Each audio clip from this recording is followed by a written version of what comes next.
Hello, and welcome to the Trench Mob Show. I am your host, the best podcast host in the universe, Steve Cully. I'd like to thank our sponsors at Procyon Partners, one of the top 50 fastest growing companies in the nation. President Sean Rabinowitz called me yesterday to say how much he loves this show and everything that we've been doing, and he's very happy. They specialize in employee benefits, wealth management, and retirement planning. To get in touch with them, go to www.procyonpartners.net. Green Street Trust International is owned and operated by Rennell Jump. They specialize in tax plans for businesses large or small. They will save you money or get you a big fat return. To schedule your free strategic tax planning session today, go to www.greenstreettrust.com. Pete Finch and the Finch Law Firm has the greatest ads and commercials you will ever find in Connecticut. He's located out of Bridgeport, Connecticut, and you'll see billboards of him. He's like Better Call Saul.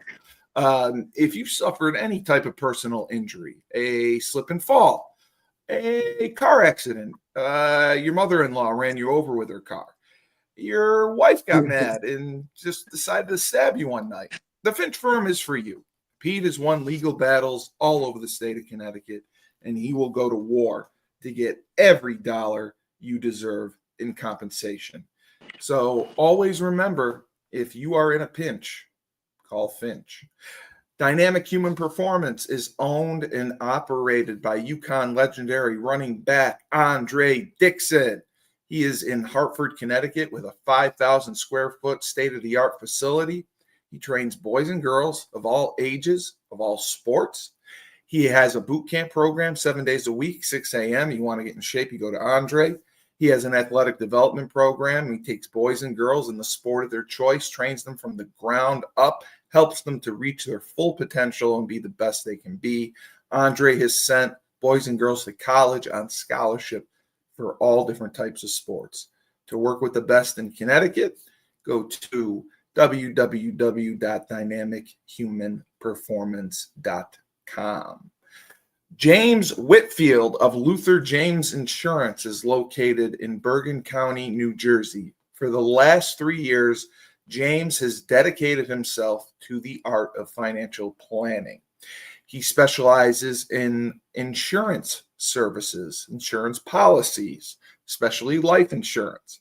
He can make you a boatload of money, and he can do it tax-free, and he's creative with the policies that he'll put you in. He also specializes as well in retirement planning. He helps first responders, EMTs, and law enforcement achieve financial stability. He knows retirement, just the thought of it can be stressful. How much am I going to need? How many years? How do I make it? Do I want to work till I'm 75? Because fear of the unknown is real. Go to www.lutherjamesinsurance.com to schedule your free consultation. And now the Trench Mob members down in Decatur, Georgia, training the best offensive and defensive linemen in the country. And we've seen proof of that by having Bear, who is going to Alabama, on, and we had Sean on last week, who was at Florida State. And now this week we got the whole crew back. We have Dr. Julius Williams. Doctor, good to see you. Sir, yes, sir. Oh, I'm sorry, I forgot to mention, behind Julius we have goat coats. If you want to look fly when you go to school, don't go in with some lame Letterman jacket. Get a goat coat. You can style it any way you want, any color, any graphic, creativity. It's all up to you. And they are of custom, beautiful quality, made in 4 to 6 weeks. And if you want the ladies to stare, they're going to be staring. Get yourself a goat coat. You can go to www.goatcoats.com. And I believe, Julius, you can put in Trench Mob. Yeah, but you put in goatcoats.com/trenchmob. Oh, okay. GoCoach.com/trench mob, and you will get a discount or rebate or something. But they are the official sponsor of the Trench Mob. And down below, my man himself, Jordan Harris, best offensive line coach I know. How you doing, Coach? I'm doing good, man. Thank you for the compliment. Appreciate it. Oh, of course. And then we have the other leader of the Trench Mob himself. He had a cup of coffee, I would say, in the NFL just for a minute or so. Mr. Anthony Smith, great to see you. My guy, Cully, was good. And we have a very special guest, Trench Mob member. He is a vicious and ferocious lineman, Mr. Mateo Wells. So how you doing? I'm doing great, Mateo. You know why I'm doing great? Because I get to watch you on film. Whenever I get to watch you on film, I just get a tickle in my stomach. I love it. So can you talk to me a little bit about how your season's been going? Because I know you guys are like a month and a half in, which I couldn't believe. But talk to me a little bit about that for you. Right now we 5-0. We just got done playing Gainesville last week. Yeah. Wait. Whoa. Oh, Gainesville. Okay. That's Georgia, right? Gainesville. Yeah. And undefeated. Wow. Mm-hmm. And how you guys played 10 games, right, overall? We played 10 in the regular season, 5 all the way to the state championship. So you guys are rolling. Yeah. And just talk to me a little bit about when you started with Trench Mob and how the training impacted your kind of play on the field, would you say? I knew Coach Julius since I was like 7 or 8. I used to always go to the camps, have a great time. Then he didn't hit me up the past few years, asked me to come out. I came out this year. Just had a blast. We went to Florida. We did a few tournaments around the Southeast. Just dominated everywhere we went. And that's the biggest thing, man, because Julius talks about it all the time. You getting out and you going to different tournaments across the country, and you're facing the best of the best that they have to offer. That really helps you get better. You're seeing other talent from other areas, and that pushes you. And would you say that you think that made a big difference when you got to go to some of those 5v5 tournaments?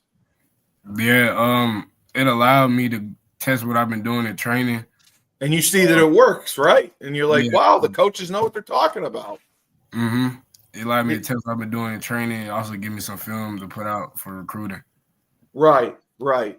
And you play offensive line. I mean, I've seen quite a bit of your film. I think you could pretty much play anywhere that you want. Where have you been playing currently? Right now I'm playing left guard and sometimes with a left tackle. They got you out of guard. They got you out of tackle. Have you worked on snapping? Are you snapping at all? Yeah, I snap I warm up with the seniors every day at practice. Beautiful. And that's because that's challenging. That's tough. And you playing inside at guard, you're playing inside a tackle, you're doing what's best for your team, and you're still knocking guys around, which is awesome.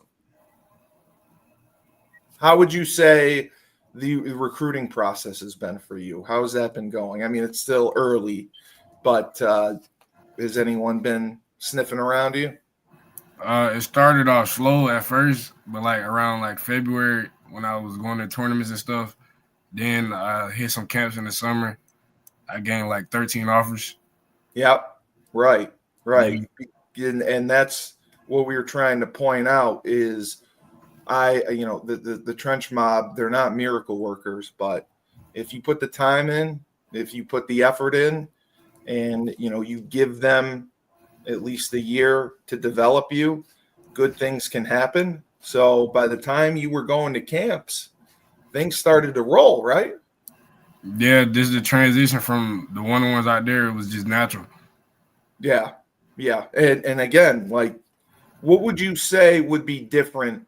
The biggest difference with working with, like Coach Jordan and Coach Julius when you go to a Trench Mob workout?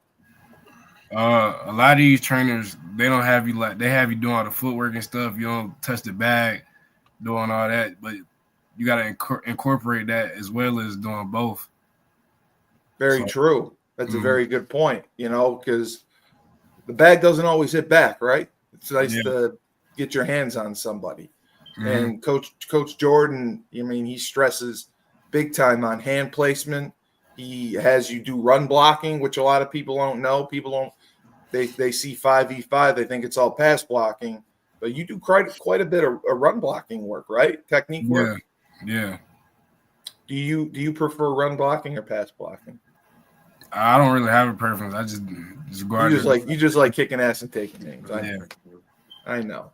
Well, we are going to check out your film, which I am excited to see, because I had watched. I remember we watched your film early on, and this one. So we got your mid-season highlights.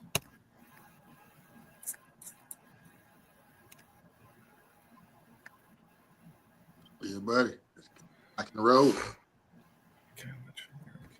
No, Steve, but Mateo, man, as he said, Steve, I met him long ago, man, when he was a baby. Like his body is a whole different body in face and all, man, than when I first met him as a little kid, Right.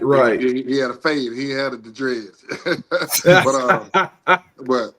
but yeah, man, but he's just worked, man. And the thing that I want to say about Mateo as his film is loaded, man, he's been coming to SBU since he's been about 9 or 10, and he's always been the smallest kid. He would be in 5th grade, and the closest kid to him would be in like 8th grade, but he was always battling. He was always hard-nosed, and he was in 4th, 5th grade blocking middle school guys. So I knew long ago how great that he was going to be, for sure. Yeah, I recall his film too, and I remember just being amazed at his physicality and athleticism for someone his age. Like I didn't believe that he was, a couple years younger. So that's Jesus. So that's outstanding. So that's wow. I see you there, Coach Jordan.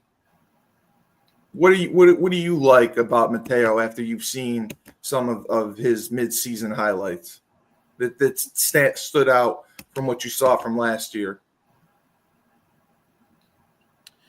Pure D asshole. It's just it comes naturally from Mateo. Just a pure dog. D asshole. Just goes out there, doesn't care how big you are, how tall you are, and just gets the job done in every way, form, or fashion. That's the biggest thing that I see. He works with good technique. Yep. Yeah, he works with good technique. He's very athletic. I think his run blocking is a little bit better than his pass blocking, which says a lot. Seems to how the game has changed from pass blocking to run blocking, has trimmed it down, but he does a great job anchoring in, staying low, playing with good technique. What more can you say about him? Yeah, when I saw him pancake a guy in pass pro, that's like, wow. You don't usually see that. Does a very good job pulling, which I like. I like, Mateo, what you did there. You pulled, and you knew where the play was going. You got your head on the right side. Head was outside. Keep leverage. It's a great job. And the biggest thing, the way I can always tell a trench mob guy, is they got that dog in them and they finish blocks. They play beyond the whistle. And I think that stands out so much to college coaches when they get to see that. Because every guys are big and strong, but when you show that effort and you finish people and you play through the whistle, that gets you noticed. And I think that's working for you here, right, Julius? Yeah, man. Mateo, Steve, is like Coach Jordan said, he's an alpha dog, man. And he's not the biggest kid, right? He stands right under 6 feet. But exactly, he has the heart of a 6'8" guy, 6'9". Like he does things on the football field that, your average 6'5", 6'6", offensive lineman that everybody may look to will not and cannot do. I love this right here. We had a tournament, Steve, back in February, and we had 5 stars, 4 stars, 3 stars, guys from all over the country, California, Florida, Pennsylvania, Connecticut, different places, from all over, dogs, a bunch of dogs. He was the best player in the facility that day. I promise you. Because you don't have to promise me. I believe it. He believes it. He battles. He trains hard. He comes out and he backs it up. And that's why he's going to play this game for a long time at a high level, man. And I mean, I agree. I tell people all the time, man, I compare him, to the guy Willie Lampkin, man, that just came out the draft. That went to the Rams, I believe. Rams went to the Rams. Man, like he's that type of guy. I know he's committed. Mateo, you committed to Anderson right now, still, right? Yeah. So he's committed to Anderson, man, which is a great program. They're definitely gonna get, a dog, man. And I don't want to say anything bad, towards Anderson, because it's a great school. But I won't be surprised if, we see him playing, maybe somewhere else in a couple of years. But yeah, I mean, you see right here, I just love his leverage, like his first step, which I think is tough to see, is when they that right there, the chest over your knees, he's low, he's knocking people around, and right here, looking to find work, love it, great job on the screen pass, man, that is just great. I mean, it's great stuff. It's great stuff, Mateo, and I'm really, really excited for you, and I'm so happy that things have worked out. And it's hard to do it when you're playing inside, because when you're inside, that's where the big boys are, and you have no problem knocking them around. Let me see. I just wanted to see if you had a play here. But yeah, that's what I like about you, and you showed your versatility on the film, and I talked about this before, showing that you're capable of completing all the blocks that coaches like to see. They want to see you pull. They want to see you pass block. They want to see you run block in space. That's exactly what they want to see. And you're finishing right there, blocking through the whistle. That's excellent. That's excellent. Steve, So, do you have his Trench Mob film? Is it on his Twitter page or is it on his huddle? It should have been in that. I thought I emailed it to you. It may have not have showed up in that email. Oh, okay. You emailed it to me, then I should have it. I want to show him on the road with us this year. Absolutely. Man. Give me 1 second. I will pull this up. So Mateo, y'all 5-0 right now, right? So who you think has been the biggest? Who was the biggest challenge? I mean, not let nobody feel bad or nothing, but who you think was the biggest challenge so far in those 5 teams y'all faced? Probably Gainesville or Rome. Okay, Gainesville or Rome. So you played against all the mob guys out there, man. Yeah. Bryson, Azante, and Mm-hmm. That's dope, man. I know y'all had some fun out there, man. Yeah, we had fun. Oh, okay. I see. You gave me the attachment. Hold on. You gotta tell to talk to those guys after the game and stuff like that, right? Yeah, I talked to them after. What was the score? I didn't get a chance to check that 43-21. 43-21. That's a good battle, man. I was supposed to come to the game, man. Mm-hmm. But I got caught up. But I'm gonna definitely come check y'all out and Bryson them out before the end of the season, man. But hopefully y'all should play for y'all should have 10 more games, man, the way y'all rolling right now. So, I have plenty of time to come see you. Yeah. All right. Let's see if I can pull this one up.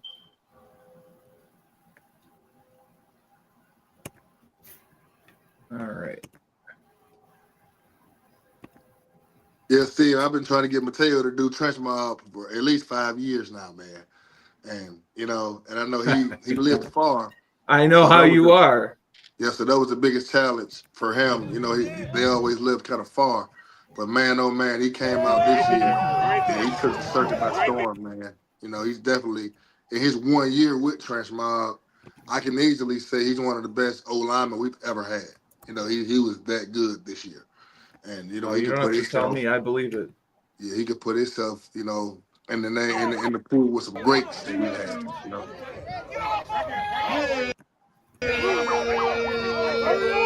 Jesus.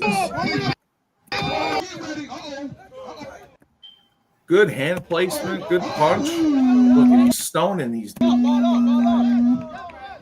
And he's laughing at him. I love it.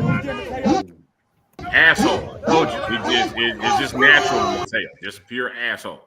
That's a great job right there, too. I'm sure Coach Jordan teaching it, refitting your hands. You miss it with your punch, you refit it inside. Great job. That's our rep. That's our rep. Because Mike got a turn. They gave it to him. Who ends up keeping score of this? Is it like a group effort or? Yes, every tournament has scorekeepers. So they have an independent scorekeeper. Yes, sir. Yeah. Okay. Yeah, they gave it to him. Wow. They gave it to him. Y'all got four. Y'all got four. That guy didn't even want to go near him. He ran into the tackle. No. See, he did it again. God, he's doing it with one arm. My God, that's outstanding. Let me grab his other one. Because geez. Coach Smith, Coach Anthony, anything you'd like to add about Mr. Wells here? Man, Teo is he's a guy that you don't have to get going. That's what I love about him. Like some guys, you gotta, you may have to give him a couple words of advice or, kick him in the ass.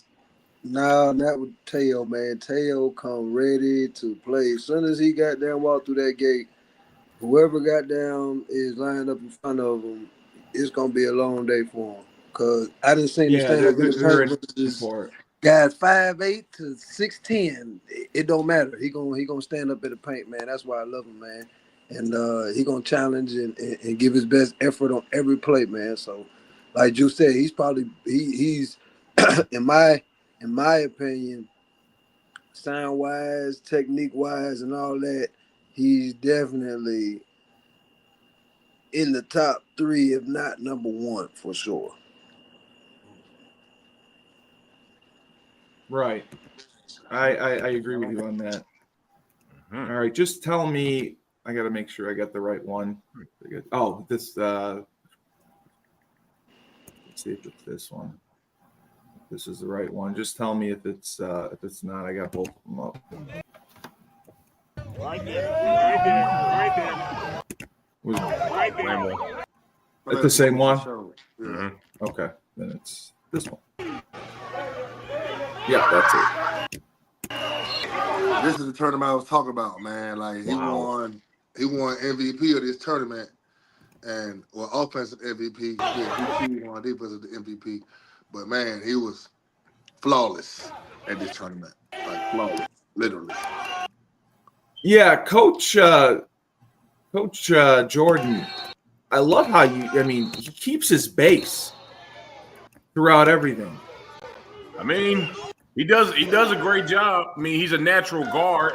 So this time when he came around, I didn't want to make him mad and tell him he had to play center to get the recruitment going. But he got in there. He did it. He did a great job. Staying low. He's already naturally short. So yeah, it's easy I for like him his to sets. just reset his hands and anchor down. Coach Jared works with him a few times. He does a great job with him coming off the ball and everything. So like Coach Anthony said, man, Mateo shows up. You gotta say 3 words to him. You might have to grab him by the neck and say, "Hey, yo, I love it," but you might want to have to, like how you do in practice. Like, hey, man, hey, I like him. You know what I'm saying? Let everybody practice. Let everybody get reps. You have to do that, but no. Mateo's a dog, man. He gets it done. No, I mean, I love his pass set. He protects his inside. He's really good with his hands. I mean, I like his footwork. He keeps his base. And the biggest thing about it is most people are not coming off the line of scrimmage. Unless they don't. Yeah, they don't. Going up They the don't know what field. to do. Like he's keeping guys at the line of scrimmage, and that's what you want out of a center guard. Guard, Like, yeah. he does a great job. Yeah, he does not give up any penetration. I mean, At all. he sets and stones people. Yeah, fuck you. Good job, Mateo. Tell him to go fucking take a shit. Yeah, good. Throw him on the ground. That's that dog. That's what comes with being in the Trutch Mile. He makes it look easy.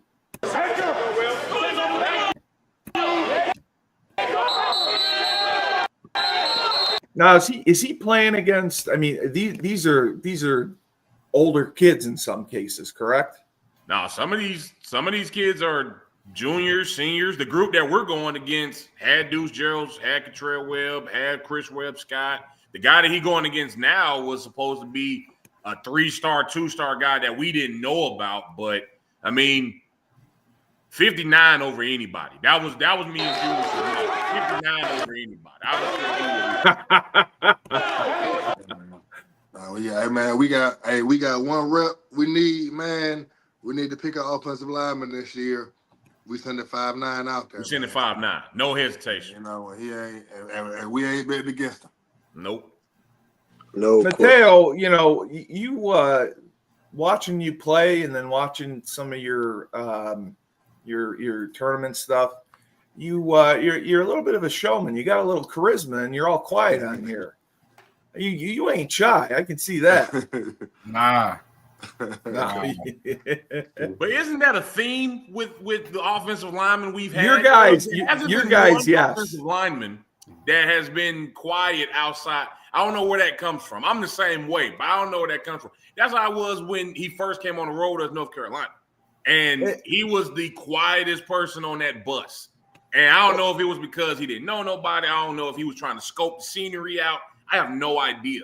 And then we go sit down and eat, and we're talking about games and stuff. As soon as they start bringing up Carrollton wins, here he comes laughing his ass off like, yeah, I'm him. I do all right, you know what I mean? And then he goes out there and does what he does. So, I mean, I don't know if that's a remedy for success for us trench mob offensive linemen.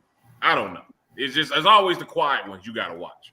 You're right. It is always the quiet ones you watch.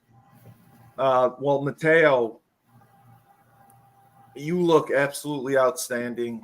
Congratulations on a great start to your year. And, you know, I've been able to go on because these guys told me you can stream anything. And I've been watching some football down there. And it is the real deal. And working with the best coaches has made a difference. I'm so happy that you picked up a bunch of offers, and I can tell you with certainty, stay on this path, and the best is yet to come. Just keep doing what you're doing.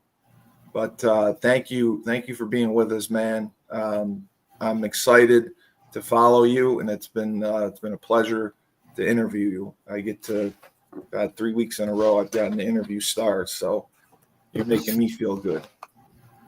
I appreciate you. But you're dismissed. You can go eat, do your homework, whatever. But congratulations and thank you for coming on and giving us some time. You're welcome. Who do you play next, Mateo? Parker. In Alabama? Yeah, for Alabama. Okay. Yeah, that's pretty good team. That's pretty decent team. Wow. They'll play down in Alabama. Carrollton to play anybody.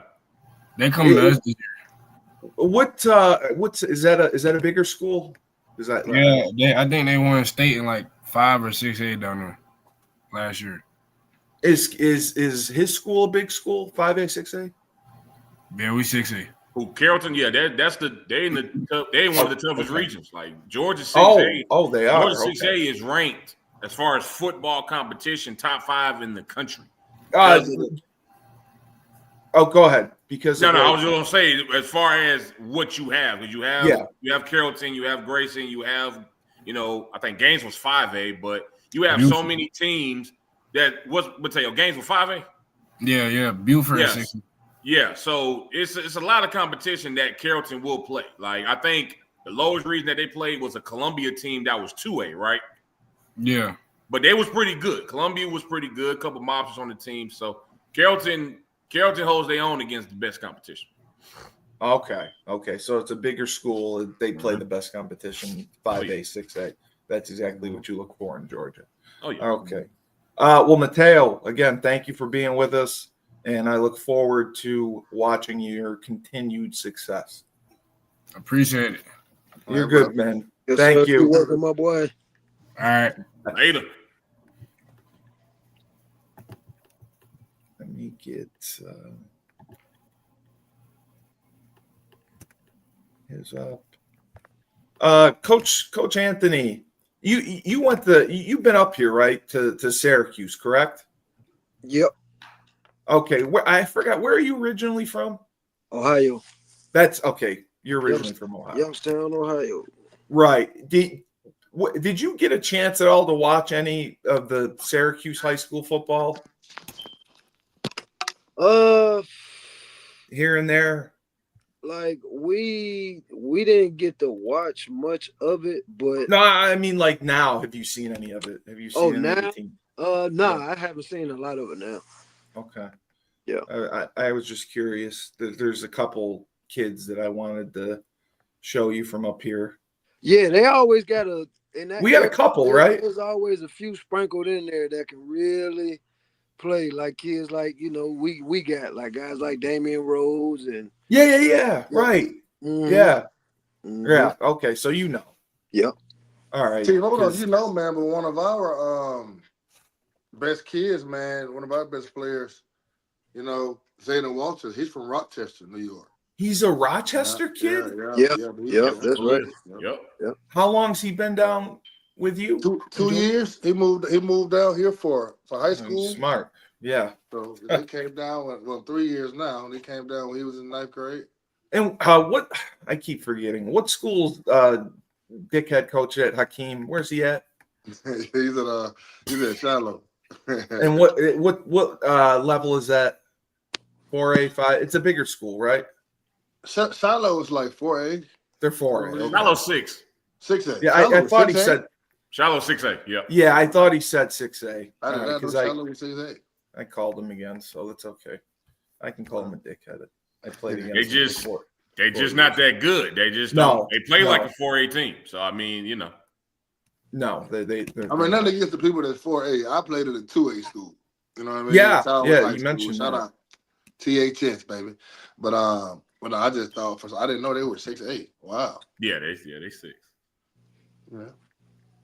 Okay, Right. so this is Isaiah Bryant. Wow, 6'5", 285, and he's a 27. Mother of Christ. I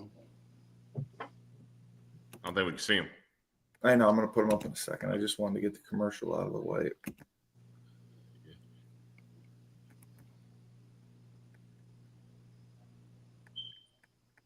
Wow. Yeah, man. This is one of those guys. He sent me a DM, sent me some highlights, wanted to get evaluated. So I told him I'd look at it. I think you're gonna see it in the film. The biggest thing that I like about him, he's got good feet, very agile. He just doesn't come off the ball fast enough.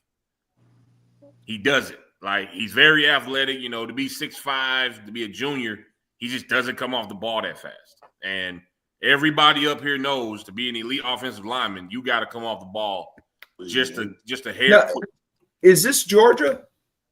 That is Kentucky, I think.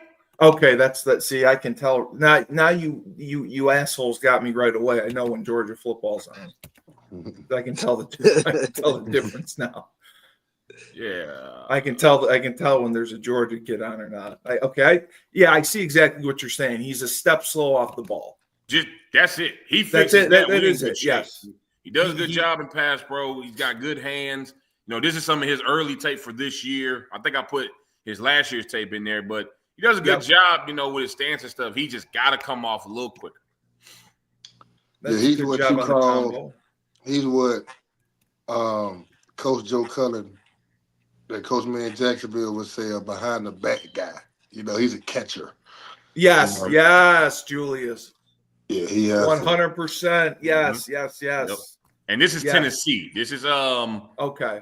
This is Division II 3A. Okay, so Julius, I agree wholeheartedly with you. That's the biggest thing, and it's tough for offensive linemen when they play against tougher competition. They're a little hesitant and they don't strike. Right. They catch. Yes, So most guys, the thing is, Steve, most offensive linemen they can get away with being big as hell. Exactly. You know what I mean? So, but what happens is when you run into a gorilla who don't care how big you are, that is physical, that's when you have a really bad game as a catcher against like a Myles Garrett or somebody extra physical. You know what I mean? So, this young man definitely has tools. You can see his athleticism and, he has good lateral movement, but he definitely has to come out the ball. Yeah, just from watching it and seeing it, you can tell he's been relying on I'm big as hell, and exactly. I can cover a lot of space, and he's probably been stronger than 95 or 98% of the guys that he's facing. So once he stands in that spot and he get his hands on you, he ain't really too much got to do too much more. Right. So he like the kid you grew up with in the neighborhood who really don't know how to fight, but he just grab people. He just tosses him. Yeah, you gotta learn how to fight. You gotta punch back, brother. Yeah, you gotta catch everybody. I'll put on his song from last year. Get that year. Face toe up, man. But nah, he's definitely. Once he fire off the ball, he gonna be a problem though. He gonna be a problem. That's the only thing that I hate about him. He just doesn't come off the ball. And when you're playing in that style of football, no disrespect to 3A Division II, but you can't be 6'5", 280 being hesitant off the ball. No, but that's something that can at least be fixed. That can be fixed, absolutely. Yes, that's coachable. He's 27. He's 27. He's only a junior, so he's got. That's what I'm saying. He can be coached. That's someone who would benefit from getting down there and working with you guys. They play that's Tennessee Chatfield. Nashville, I think. Yeah. Okay. Wow, that is. Hey, Nashville. I cannot believe they get this good a film. Nashville suburb. Yeah. That's a good job on his combo. That's a good job on the double team. That's good. I see what you're saying, though. Well, he was at left tackle this year. Probably did it because he's their best lineman. Little right tackle action. So I probably, if I was him, probably would play right tackle this year just because. But yeah, I agree with you. They switch it up a little bit. I agree with you on that. Like he played a little center right here. I don't like that I don't like his 2-point stance. That's the only thing. Yeah, his head's down a little bit. Yeah. Down. You got to get a little bit of an Color, can you go back? Can you go back to that last? I kind of Anthony Smith. I'll walk to Georgia for you right now if you ask me. I got Color. You say the word and you get ask as you ask and you shall receive. Don't just tell me go here. Yeah, see, I can tell because he's got to finish blocks too. Yeah. That's good right there. I got a question, guys. Do you guys? I didn't do it. Whatever it is. Do you think? Good job with his eyes on the backer. Yeah. Do you think being a finisher can be taught, or is that just something? No, I don't think it can be taught. No, it can't be taught. It comes down to you don't. It comes down to the work that you do with being physical. Like with Mateo, that we had with Mateo, the way he finishes, he's on a bag and he's guided up to finish up. It's a lot to go to it. You can't just naturally come in and finish dudes. Like it's not. Coach Smith, did I go back to the play you wanted, or did I pass it already? I think it was on the kick step, but what? Oh, I got you. Okay. It was. He doesn't, and what I seen and what made me go back was he doesn't fire off the ball fast, but his kick step was pretty goddamn quick. Yeah. He's a good athlete. For sure. He's definitely an athlete. He's got to come off the ball. He needs to be coached. He's a little raw. Yeah. I see that's really good. He's got his eyes to his linebacker, which drives me nuts because half of the guys I see don't do that. I think this is what he's hesitant right there. He didn't know what he was doing. But you don't step down and go out and draw. You go straight out. That whole open Yeah, it looked like he didn't know for sure what the hell he was doing. Yeah, in some of these reps, he just doesn't look as comfortable. And, he may just, need some more work and to trust his technique. He kind of looks like he's kind of, where's he going to go? Where's he going to go? Instead of just taking the motherfucker. He's hesitant. He's in his head a little bit. Cully, run that one back to the point you just made, Julius. If that was that, run that play back, Cully. Yep, he should have drove his ass to the fucking bleachers right here. To your point, Julius. Yep. You know what I'm saying? But instead. Yeah, I mean, like he should have been drove his ass off the ball. Plays over, we're done. We're done. All that. He's got to play his size. Yeah, he's right. Especially in that. Oh, that's good right there. I see that what you're talking about. Good pass, bro. That's a good pass. He's got to get his chest up in the stands, like he's leaning in, and he's a waist bender. That's how they want it, but no, I mean some of these kids, especially when they're young, like I was the same way. He's a sophomore at this level. They're a waist bender because they haven't developed their hips yet. But that's something that can be fixed with stretching and being in the weight room. For sure.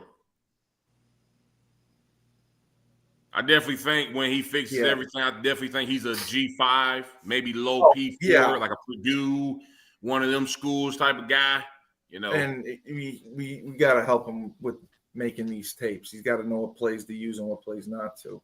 Yeah.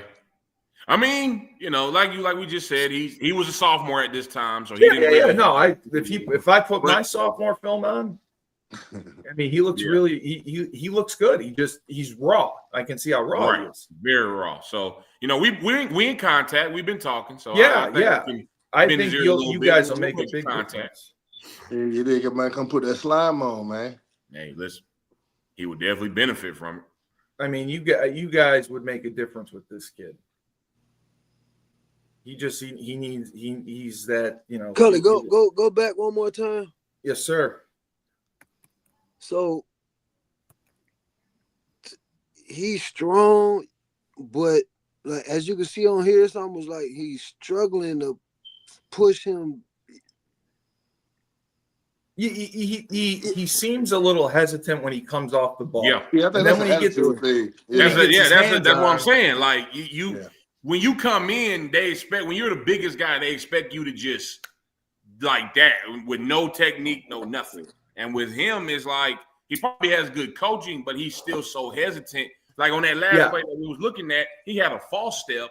Like he stepped all the way back and then came into the guy, which is a offensive line problem that can be fixed, but very can't happen numerous of times. So he's a do my job guy. Yep.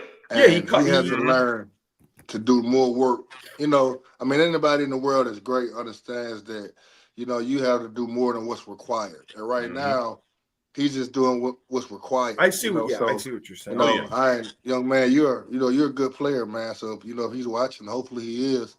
I would encourage him to just do more. Don't just do, what's required of you to do it, like cutting this guy off or just stand in front of guys. Aim to dominate guys. And I think definitely with his size alone, being 6'5", 280 is, you don't just wake up 6'5", 280. So, he's blessed with that. So I would agree with you. Like you said, Cully, he just got to play like it. You know what I mean? Just got to play like it.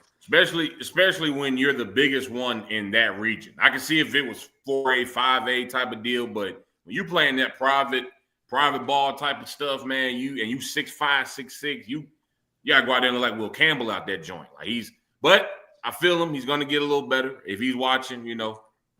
Come on down to Georgia. We'll get you right, even if it's me or Smitty. We'll get it going.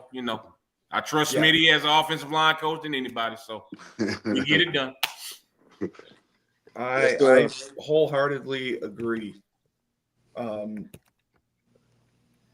guys, if you get your hands on some of these kids, especially the raw ones, that'll make a big difference. This is Tyrone Elee from Maryland. Wow. I could ask Jamal Lundy about him. Yeah, man. Kid can play, man. Kid stood out to me. Kid is a true freshman. So this is the one you were telling me, the true freshman that's playing varsity, right? Yeah, man, playing varsity ball, man. Playing varsity ball and killing it, And, shout out to him, man. There's a lot of true freshmen out here that are posting film, but it's not varsity film. You know what I mean? It's JV film because most of these guys are playing JV in 9th grade. So, for him to be a true freshman on varsity and doing the things that he's doing, his film looks like this, man. He has a very, very bright future. And you guys haven't worked with him? No, you don't know this kid. I mean, he's one of the, cause my thing, man. I know you're watching film. Looking at film. You know what I mean? I know you're watching film, Mike, but he's really good with his hands. Yeah, he stood out to me, man. Hell of a swim. Yeah, he can play, man. And that's what I like about him, man. Like most young players, like the guy we just watched, right? They're gonna do what's required. They're not gonna. This guy is hell bent on getting to the ball. You know what I mean? Yeah, he's got good technique for a freshman for sure. Like this does not look like true freshman film. You know what I mean? No. I would not. If somebody said this to me and said this guy was a junior, I would believe him.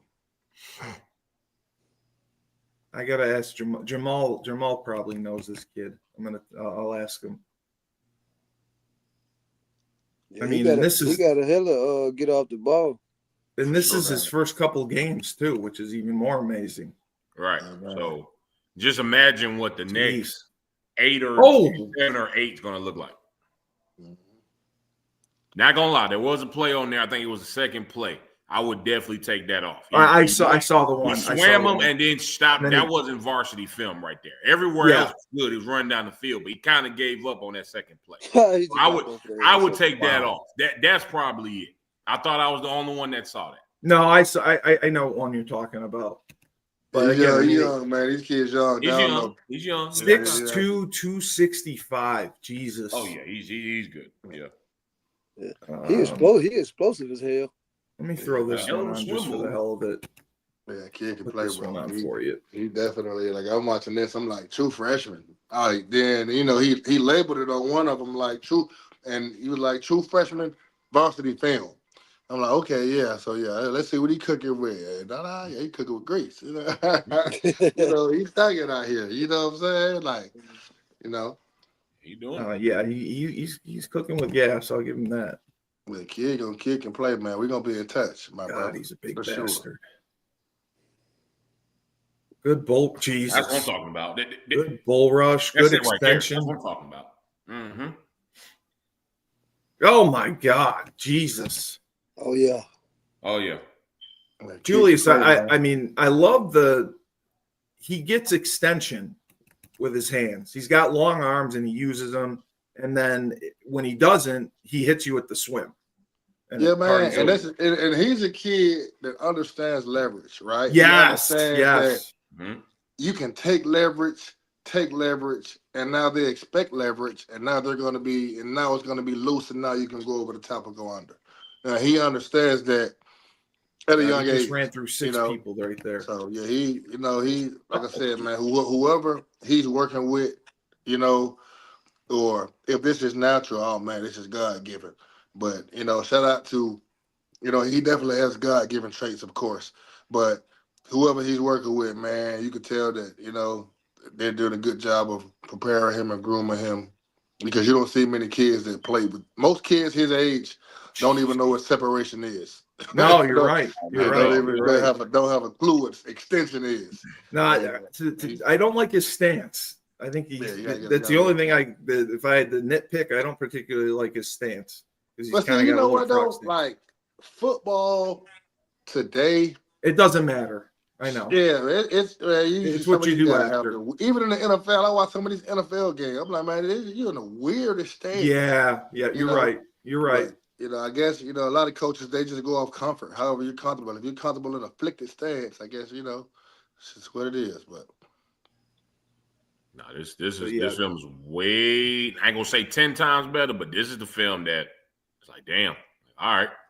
No, he's naturally gifted and naturally you can tell he's cock strong, because the first 5 plays he made those plays with a guy on his back. Yep, Yeah, every time. he ran through 6 dudes on one of them.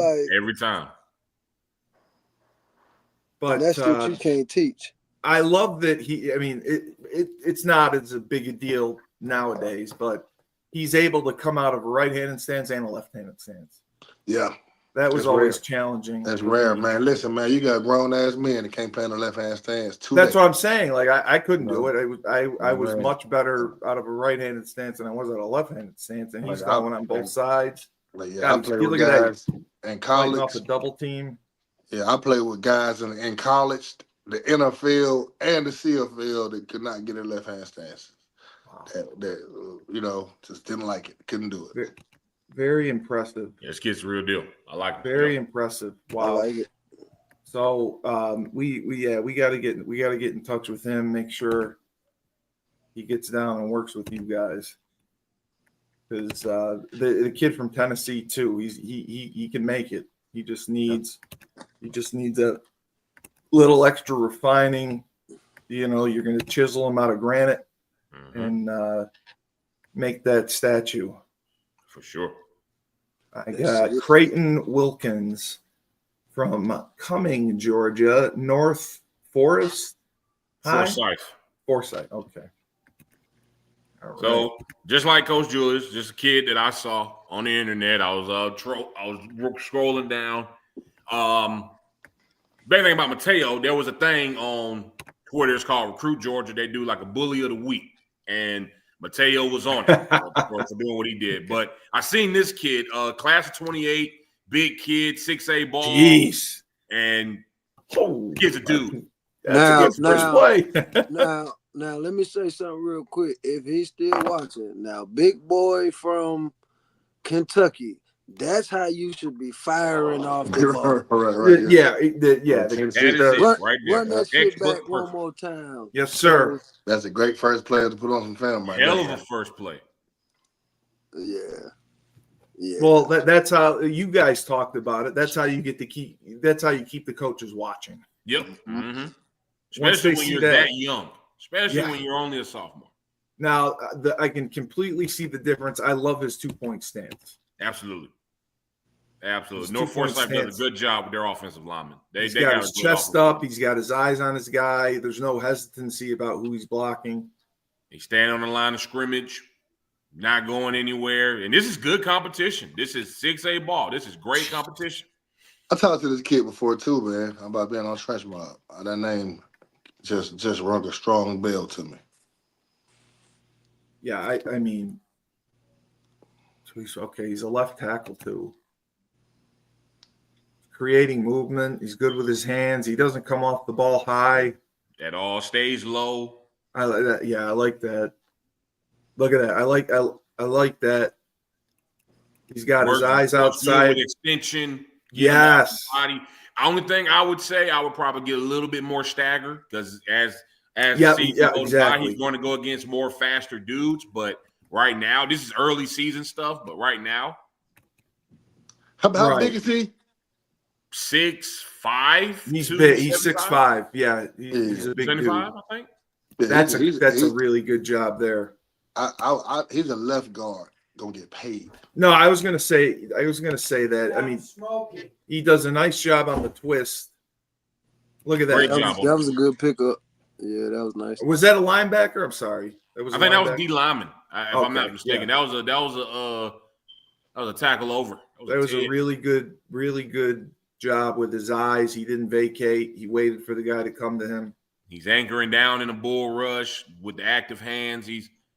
I'm really impressed with his hand placement. Agreed. If he misses, he refits him. He needs to come on the road with us and play guard. But I do see what you're saying with the stagger. His stagger's just a little off. He gets a stagger. He's going to be something serious. But that's again, that's nitpicking. I don't think he's quite a left tackle, but I think he's But I think he's definitely a big time guard. For the next level. He'll be a guard. He's a guard. Sure. Yes, I agree. But he could, yeah, he's a dog. So you can definitely see, you know. That there, like you couldn't teach me that in a million years when I was in high school. The twist. And he's patient with it. Like he's coming down, he's posting down, and then he's allowing the guy to come. He's not bailing, he's not retreating. A lot of freshmen, sophomores, they bail. They see a twist and they bail and they chase. He's standing right there, posting down, put hands. As soon as he comes, then the guy loops around and he's able to stay down.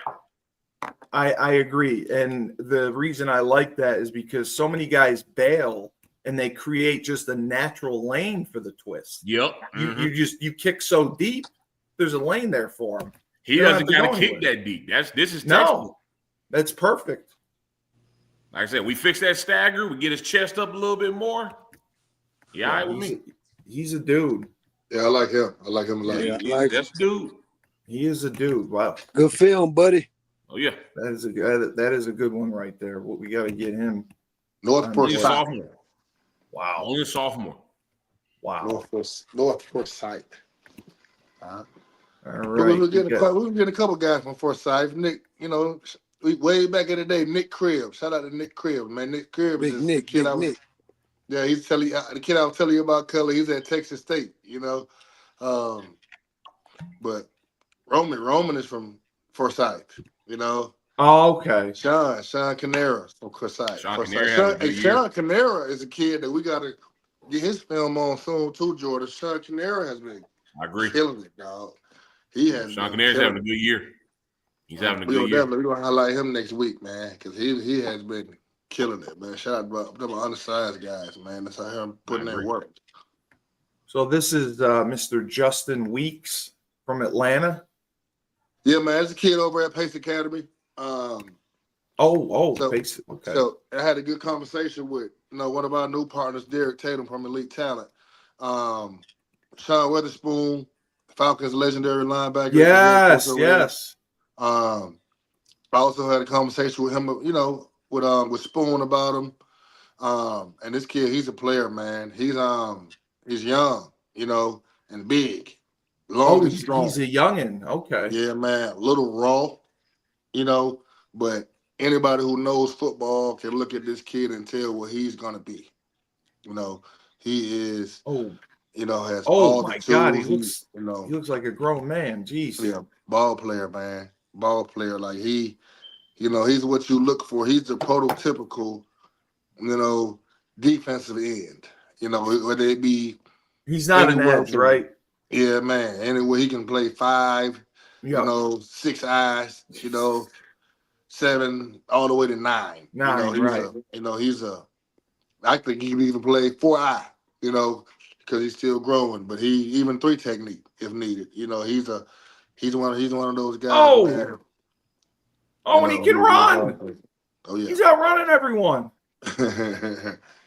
Now he can play, man. Okay. He can play. Right. And did you say he's a sophomore or a freshman?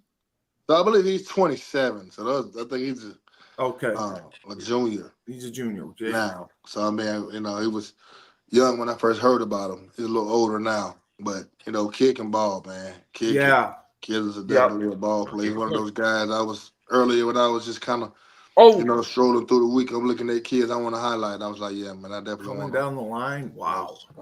Show his family. He's an athlete, man. Normally you got a guy 6'5", 250 pounds.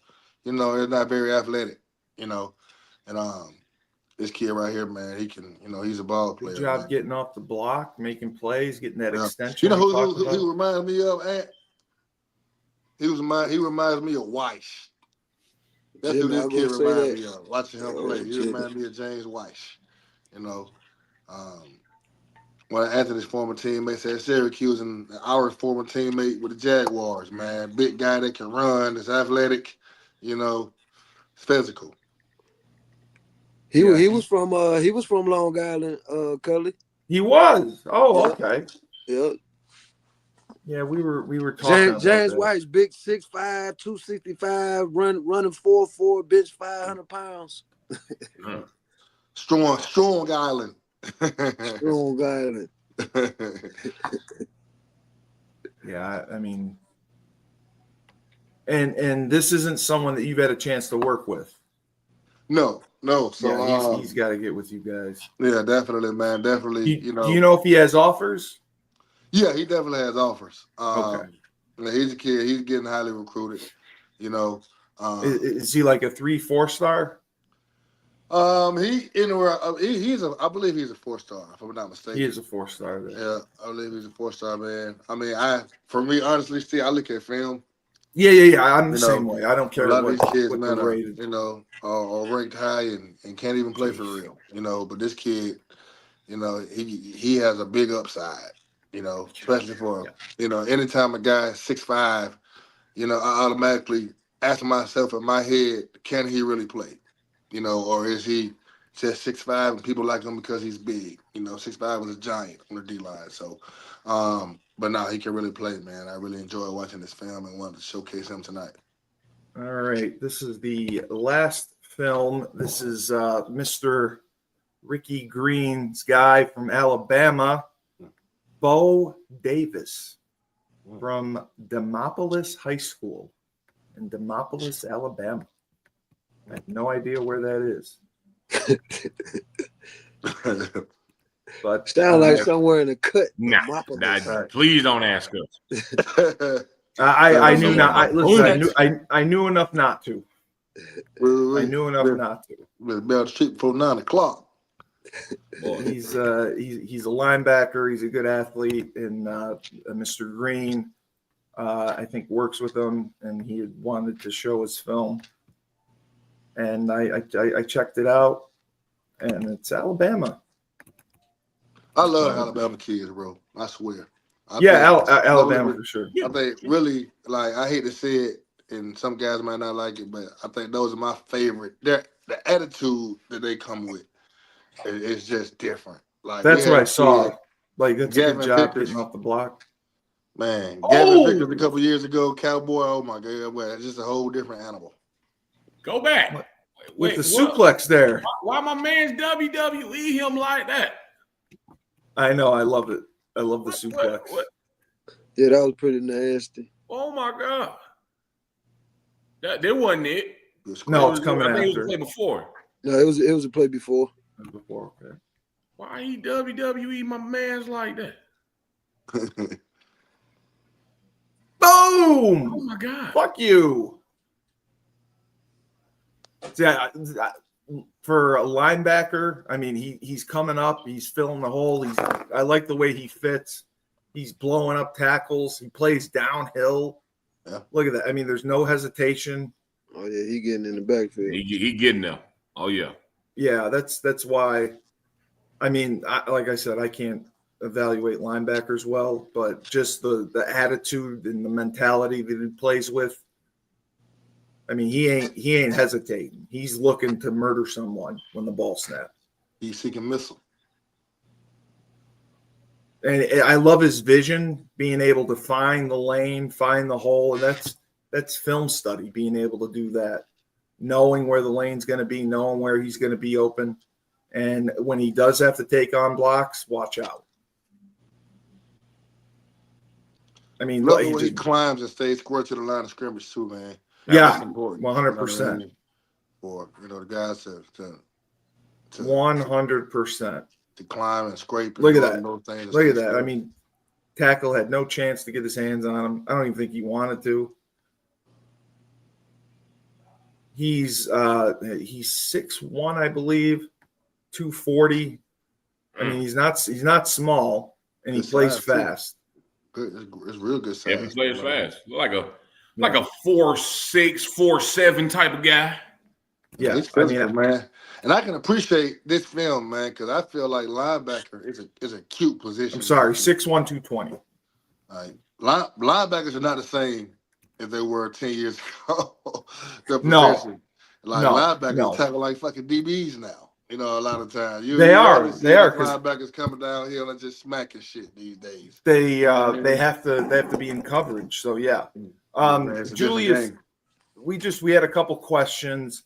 One of them was about the public schools versus parochial and private schools, charter schools.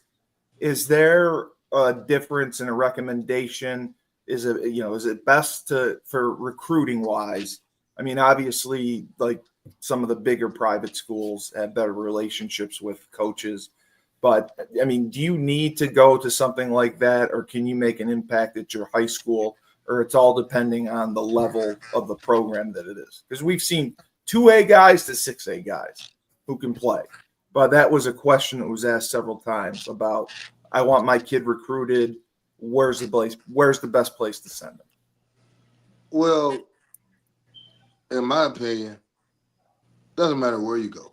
That's what I kind of said. If you can play, you can play. But you can play, you can play. Now, I will say that there are certain advantages to going to certain schools. So I'll give you an example. If you're going to go private, I would go competitive private. There's a difference between just private and competitive private. You go somewhere and get your head beat in, it's not going to matter. You'll have a great education and, be a productive citizen, but you're probably not going to be a Division I football player, or you can go to a private school, that competes, like Raven Gap down here, is a pretty good private school, that's respected, Pace Academy is a very good, private school, that's respected. Marist, but you want to, go Hebron, they first in their division. Hebron is a, respectable school.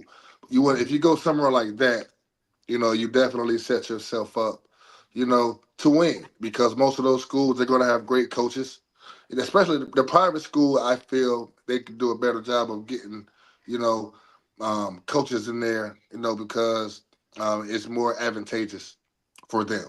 I'll just say that. Now, on the public school end, and not to be long-winded, you have to be careful, because if it's me, I saw this on Derek Tatum's show earlier.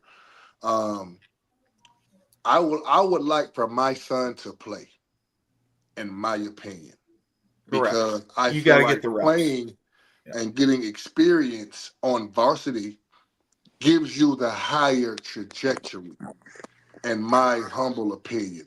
So I'll give you an example.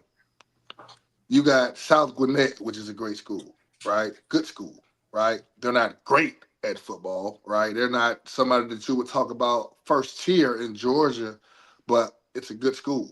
Makes sense. In Gwinnett County, Georgia. That's one of the best football places in the U.S. And then you have Grayson in the same county. If it were me and I lived in between South Gwinnett and Grayson, where I could choose either, I would probably choose South Gwinnett for my son, because I know at Grayson, they have about 50 guys, that are D1 recruits. It's going to be tougher for them to see. You got guys on JV, that already have offers because they went to camps and things like that and been seen by college coaches, and they were 6'5", 240 pounds and 14 years old, so they got that I like you offer. Yeah. So, if it were my choice, you got to get reps. You got to go where you can play. Yeah, I would take my son if I have an opportunity where they can get a scholarship, or I financially could pay for him to go to the private school. I would choose a private school that's competitive, right. Or I would choose, if I went public, I would choose a good public school, because most of that at Beaufort, you got to be astronomical to play early. At Milton, at Grayson, schools like that, you have to be the man, to play in ninth grade. You got kids that are going to be future NFL players that are not playing at Grayson and Milton and Beaufort in ninth grade or 10th grade. Right. They don't get a chance. They like Kirby Smart said, you got to, you have to be ready to groom and train while you wait. So but if it were me, I would rather my kid get the experience. And that's why you got to join organizations like Trench Mob. Yeah, to get those reps. Exactly, because you no longer have the excuse now, my kid goes to a small school, or my kid goes to a school where his coaches don't help him. Public service announcement to parents, coaches are not going to help you. Coaches are more worried about themselves than they're worried about your child. That coach has to make sure he wins. He puts people in position to help him win. The coaches, position coaches, don't have time to teach you how to be a D lineman. They can teach you the basics of the scheme and a few things about being a D lineman or an O lineman or a DB, but they can't teach you all the intricacies. So when you join an outside organization or get an outside trainer, somebody that's played the game at a high level, or at least coached a lot of guys that's played at a high level, and they have the recognition, and you have you can go to a 1A school and go 0-10 and still get a Division I scholarship. Sean went 1-9 at a not so good school and still went to Florida State because he came out and worked with guys like Coach Jordan and Coach Chris and Coach Jared every day. Every week. I wholeheartedly agree with you on that. The most important thing is getting on the field and playing and getting those reps. And there is no excuse in the off season when you have organizations like this. Everyone complains because of, everyone's in the 7-on-7. Everyone's got private quarterback coaches. Well, now you have private coaches that work with linemen. So there really is no excuse, and you can work with the best. Coach Smith, I wanted to ask you this because this got asked a bunch of times. We've seen the transfer portal, the prevalence of it, and it grow over the last few years. However, people are saying that this year teams have relied on it so much when you're bringing 50, 60, and, Belichick 70 transfers in, and, they're not playing up to par. And, you're not really, it's more difficult to build that family atmosphere, that camaraderie, and develop that culture, the word I hate. Do you think that recruiting will change at all and go back to maybe bringing in more freshmen? Or do you think it's going to get worse before it gets better, where they're going to just keep bringing the transfers in? I think it'll remain the way it is before they go back, because let's just be frank, we're talking about winning and losing. And money and your job. And your job. So I need guys who can come in and play right now. So if I have an opportunity to go get a transfer in a portal coming from USC versus a decent athlete coming up from out of high school, I'm going to go get that older guy who's had that experience. So I think the portal is going to remain what it is. But what's happening is a lot of guys, to your point, who aren't playing up to what they thought, those are the guys who have a false reality about themselves anyway, have a false perspective about themselves anyway. Because when you're good, unless you and the coaches just have a conflicting issue, a personal issue, then that's the only way. And even then, that shit has to be deep for him not to put you on the field to risk losing his job versus going, putting y'all relationship, what y'all got going on over winning and losing and before the team. They're not going to put a vendetta. Absolutely not, man. Before winning, Yeah, so a lot of these guys aren't as good as they think they are. They're mad. They've come from situations where they've been getting their ass kissed their whole life, and they get to college and you realize that, hey, every guy, and we tell our guys this all the time, man, when you get to up in that D1 area, even down to D2, even D3, like most of the guys were that guy on their team. So you got to think about, it doesn't really start trickling down until like after D3, as far as the quality of guys like you. So think about how many guys that are good, who were that guy on their team who's on the bench now in college. I am. Yeah. Yeah, I mean, so a lot of these guys just, they just have to reel it back in, man, and get a real perspective about themselves, man. Get around some people who aren't yes, man, and going to tell them about themselves, man, because a lot of these guys just aren't as good as they think they are. He's such a wise man. I love it. I love it. I'm gonna text you every morning. You're gonna give me a quote of the day just to get me going.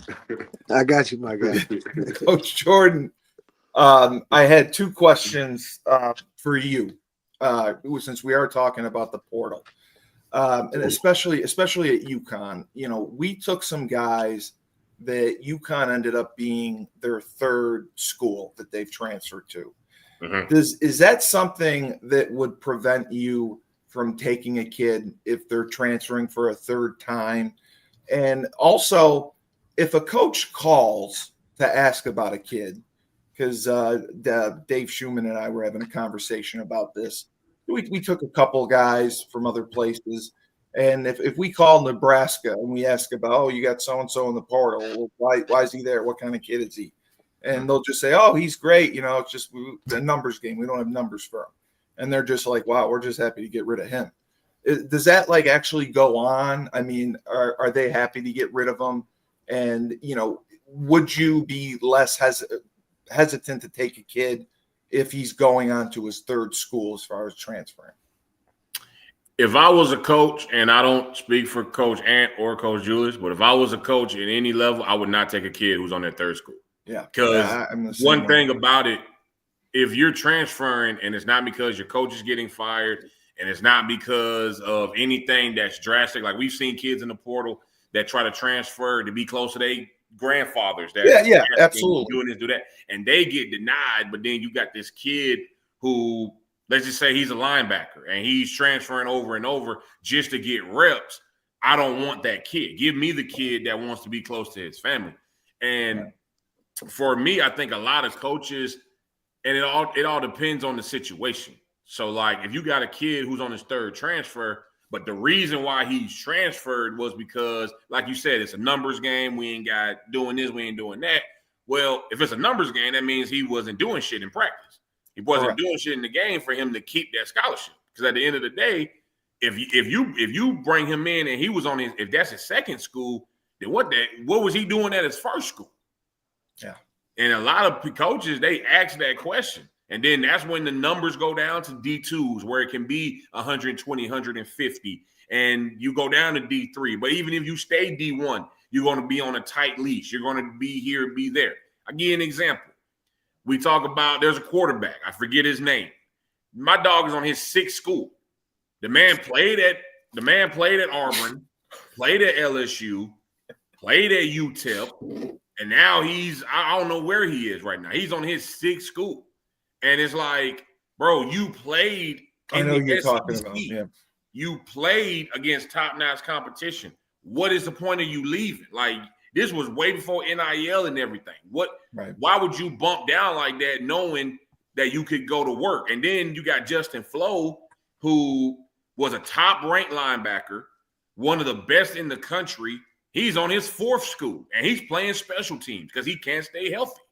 So me personally, if I was a college coach and you're on your third school and it wasn't because you're moving back to be close to family, your coach got fired, so you're just chasing the money, get a new start, then we good. But if you just transferring just to transfer, thinking you're going to come in and we're going to give you some money, we're going to do this, do that, that just wouldn't fall for me. Yeah, it's a red flag to me. Right. Do coaches do it? Yeah, because they need numbers, and it depends on the position. Mostly O-line, D-line. They're probably going to be good at quarterback, depending on who's coming back or depending on which freshman comes in. But, I mean, it all depends on the circumstances. But I personally would not do it. I wouldn't. Yeah, I wouldn't either. It's a red flag for me.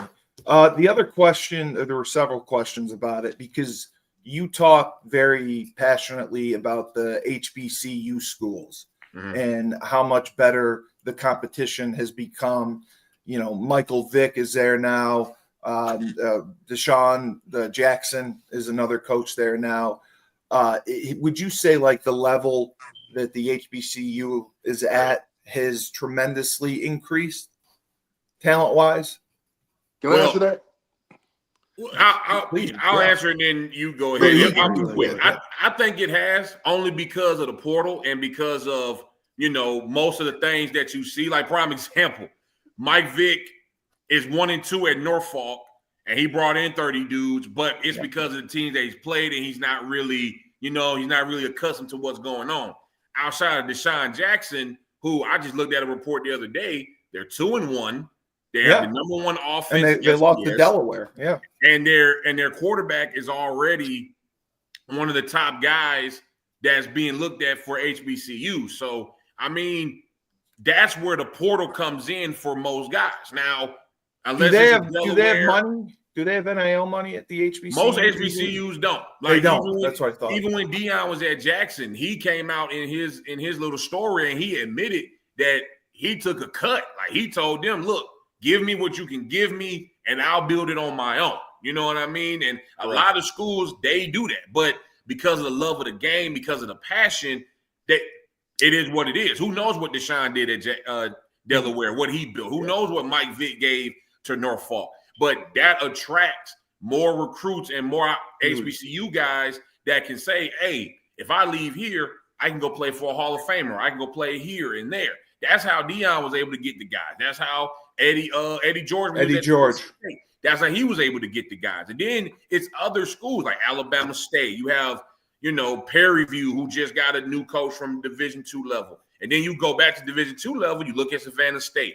Clark Atlanta is a great program. Miles is a great program. Benedict is a great program. So if I'm an HBCU, the talent is good, not because of most of the high school guys that they get, unless you're FAMU or something like that. But that's where the portal will come in to go get a Syracuse guy, Mississippi State guy, and it builds that. So HBCU, as far as the competition, because of the portal, it's gotten way better. Yeah, and Deion, to his credit, when he did leave Jackson State, he donated $1 million of his own money to build a facility. And that's the thing I wanted to say too, Steve. I mean, I think that a thing that a strategy that I feel that has came about with HBCUs in the last 10 or so years is to go out and hire the celebrity coach. That's what exactly. Yes. And that celebrity coach has influence, even though they have no coaching experience, to even get kids who have higher offers to come there, like a Travis Hunter. Jesus, he was committed. With Deion. These guys also, the average HBCU school. All right, most kids are not on full scholarship. All right. Oh, they're not. Most no. Yeah, and they're struggling. Really? I didn't know that. They don't have any resources. So you got coaches like Deshaun Jackson, like Mike Vick, like Eddie George, like Deion Sanders. They bring resources along with them to help kids put money in their pockets. Like some of these kids have summer jobs where they're making more, and not to spill the beans, but that's just how it's done. You know what I mean? They're making more. Let's just say they're making more than the average person is making at a summer job. So, because I was wondering this, so it's not disrespectful to HBCUs that they'll just take a Deion or a Deshaun who have no coaching experience. That's because it helps the program. And it's. I mean, I think they just don't have money.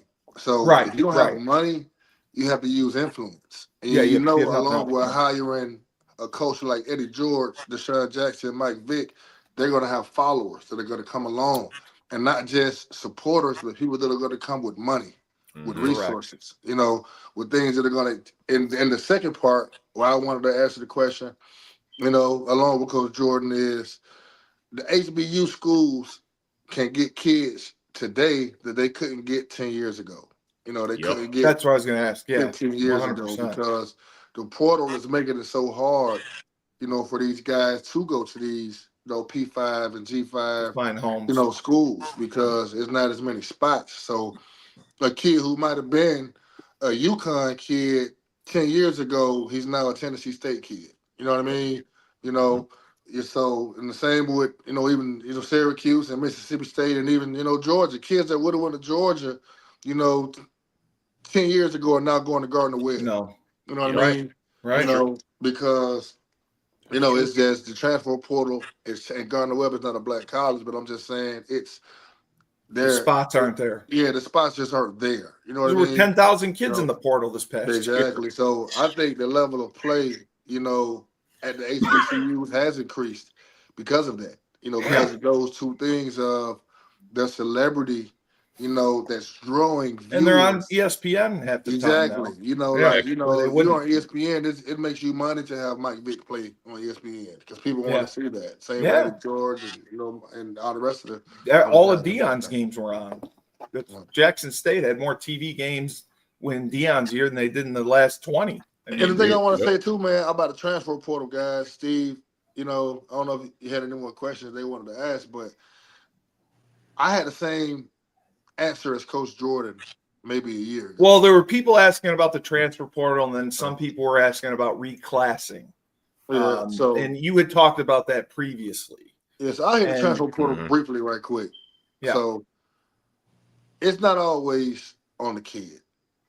No, it's not. And because you have coaches that do lie. We've seen that, yes. And they promise a kid this and promise a kid that. Hey, man, when you get here, you're going to be number 2. You get there, you're number 13. When you get here, we only got 2 guys. We only got 1 guy you're battling for the position. They get there as 3 guys. You know what I mean? Yep. So, so put it like this: if as a parent, if my son goes to Georgia, doesn't play. He transfers, goes to Syracuse, doesn't play. I'm not going to encourage my son to transfer a 3rd time because now I just feel like you're running from competition. And if you can't play at Georgia, then not Syracuse, you're probably not going to play at the next school. You know what I mean? Because this competition is stiff. But as a coach, I'm trying to do what's best to win. So if I got a guy that's transferred, 3 times, and he's a kid that I recruited out of high school who I really wanted, and he's an edge guy, and I need an edge guy, I need to win. Like Coach Ed just said earlier, it's the business part, that makes up for it. And let's be honest, coaches are liars. You know what I mean? They're used car salesmen. Yeah, one of your jobs as a coach is a lie. It's a lie. So it's a cat and mouse game, and it's it's good and bad on both sides for sure. So some of these guys that they would transfer 4 or 5 times. Like I know a kid that transferred 4 times. And upon having a conversation with his dad about why he transferred 4 times, it made a little bit more sense to me. You know what I mean? Because and I'll share with you a little bit of what he said is the kids doing the same fucking thing. The schools are doing the same thing the kids are doing. Yeah. Like they're in a transfer too, looking for better guys to replace you. So they are. If you hear about, okay, they got 2 more guys coming in that they just paid this, and now your job is probably going to be up, and somebody calls you and says, hey, I'm going to offer you more money than you can pay right now, and I guarantee you a spot when you get here, it may make a little bit more sense. So, but I'm definitely not. I wouldn't want my son to do it for sure. But some of the guys that do end up at 4 schools, it's not always as bad as you think. Coach Smith, I had wanted to ask you, or this has come in a couple times, and I don't know if you know this or not. Is it possible for kids to sign multiple year NIL deals if they transfer in or come in as a freshman? Do they do 2-year NIL deals, or are they try to keep them standard at 1 year? I believe they're all standard at 1, and then they're all performance based. Yeah, they don't. Each year it can change. You can either make money or lose money. Correct. Based on your performance. Yeah, that's what I thought.